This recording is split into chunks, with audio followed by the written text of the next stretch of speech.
안녕하세요, 미지과학입니다. 오늘은 날씨가 따뜻해지려니 갑자기 어릴 적 재미난 사건이 떠올라지네요. 바로 색에 대한 이야기인데요. 여기 파란색 컵이 있습니다. 여러분들은 어떤 것이 파란색 컵인 것 같은가요?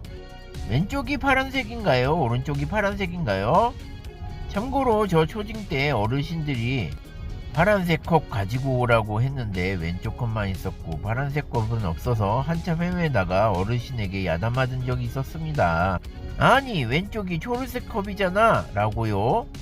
그때 어려서 저는 아니, 저건 초록색 컵이지 파란색 컵이 아니잖아 라고 했었습니다. 혹시 여러분들은 저와 비슷한 경험이 있었나요? 오늘은 이와 같은 재미난 과학적 내용이 있어 소개해드립니다. 파란색일까 초록색일까?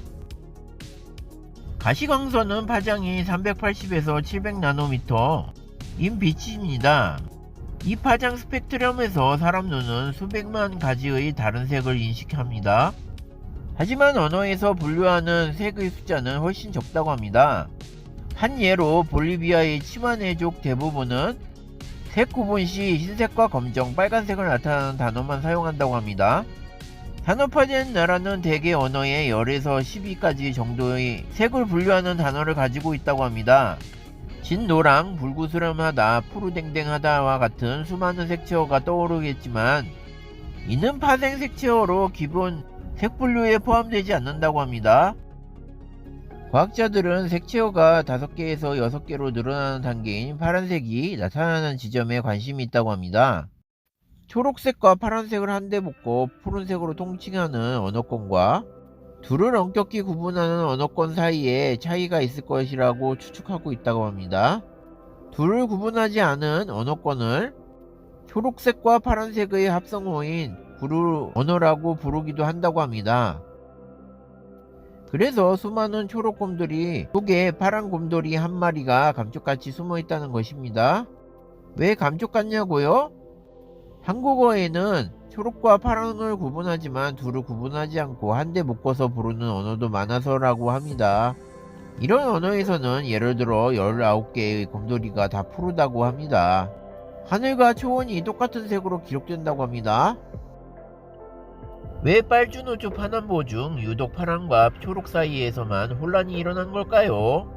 그리고 제 어릴 적 사례에서 어르신은 파란색과 초록색을 혼동한 것일까요? 인류는 보편적으로 색 구분 능력이 비슷하다는 연구가 많다고 합니다. 2017년 영국 서섹스대 심리학과 연구팀은 생후 4개월에서 6개월의 아기 179명을 대상으로 색상을 구분하는 실험을 했습니다. 아기의 눈앞에서 동일한 색상 2개를 스크린에 띄우다가 서로 다른 색상을 띄웠을 때의 반응을 토대로 두 색상을 구분하는지 확인했다고 합니다. 프랭클린 교수는 이 실험으로 아기들이 선천적으로 빨강, 노랑, 초록, 파랑, 보라 5가지 색상을 분류할 수 있다고 결론 내렸습니다. 그렇다면 선천적으로 색을 구분할 수 있으면서 헷갈리는 것일까요? 첫 번째, 적도 지방에 따른 차이. 연구팀은 적도 근처 국가에서 정록 색맥이 적고 위도가 높아질수록 정록 색맥이 많아진 데 주목했다고 합니다. 분석 결과 정록 색맥 비율이 낮은 곳에서는 언어에 파란색을 의미하는 단어가 나타나지 않는 경향성이 나타났다고 합니다. 반대로 정록 색맥의 비율이 높으면 파란색이 언어에 존재했습니다. 연구팀은 논문에서 정록 색맥은 색을 구분하는데 파란색이 중요하므로 정록 색맥의 비율이 높은 곳일수록 언어에 파란색이라는 단어를 탄생시켰을 가능성이 높다고 추측했다고 합니다. 와우, 역시 사람이 보이는 대로 말을 했었군요. 두 번째, 노화에 따른 차이. 또 다른 실험인 조셉 하디 미국 데이비스 캘리포니아대 의대 교수는 수정체의 갈색화가 파란색 구분에 영향을 미친다는 사실을 실험으로 증명했다고 합니다. 수정체 갈색화는 원래 노화로 나타나는 현상으로 황색 필터로 세상을 보는 것처럼 느껴진다고 합니다.